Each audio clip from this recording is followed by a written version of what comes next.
This lesson is fractions, addition and subtraction of common fractions, and for this we'll use the fraction tile puzzle.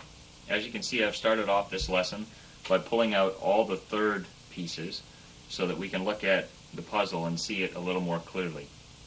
So we're going to start off by adding common denominator fractions. So in this case we're going to add 1/2 plus 1/2. They have the same denominator too, and we can see that 1/2 plus 1/2 equals 1 whole. What we do here is we keep the denominator the same, 2, and we add the numerators. 1 plus 1 is 2, so 2 over 2 is equal to 1. We can also do subtraction using this fraction puzzle. So I'm going to move all these up a little bit, and we're going to look at just the eighths pieces. So the eighths row is the red row, and in this case we're going to start off with 6/8, and we're going to subtract 2/8. So we're going to remove those, and you can see that all we have to do is keep the denominator the same. When we take those 2/8 away, 6 minus 2 is 4. We're left with 4/8. So 6/8 minus 2/8 is 4/8. Obviously we have to reduce that fraction, and we usually do that in another lesson, but you can see that 4/8 is the same, equivalent to 1/2. It's also equal to 2/4. Okay, now what we're going to do is we're going to do some unlike denominators, and we're going to add 1/2 plus 1/3. So in this case we'll separate this out, and we'll take 1/2 and we'll add 1/3. So students can visually see how big each piece is. And what I would encourage you to do is ask them to take it down and see if they can line it up with any other row that has a different denominator. So in this case, I'm going to take it all the way down to here, and we can see that 1/2 plus 1/3 is the same as 10/12.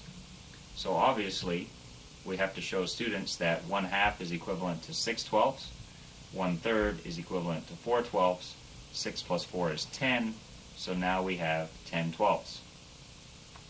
We can also do subtraction of fractions. So for instance, if we take the half and we subtract 1/3, the remaining brown section that is uncovered is the amount that we want to figure out what it is equivalent to. So we have to come back down to the 12th row. We line this up. We can see that 6/12 is the same as 1/2. If we take away 4 of those 12ths, we're left with 2/12. So 1/2, which is equivalent to 6/12, minus 1/3, which is equivalent to 4/12, is 2/12.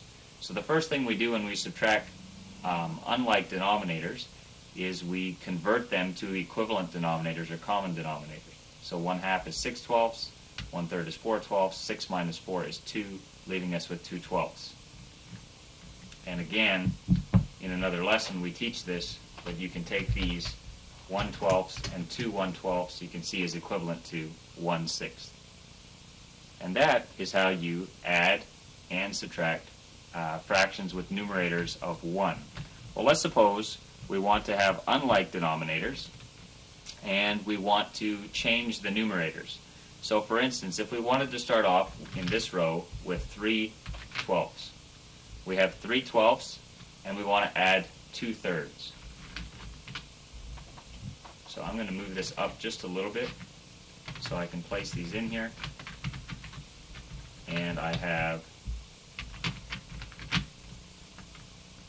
3/12 plus 2/3. And if you look on this piece, you can see that the remaining piece that is missing is 1/12. So therefore, 3/12 plus 2/3 is equal to 11/12, because a full row would be 12/12.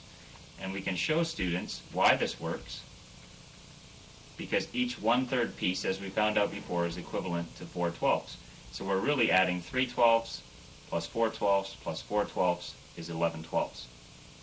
The last thing I'm going to show you how to do is I'm going to show you how to take 2/3 and subtract 3/12.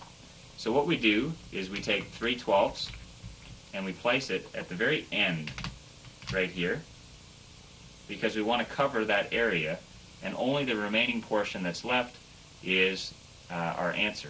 So we had 2/3 minus the 3/12 that are covered, and if we bring all these 12ths down here, we can see that the remaining portion is 5/12.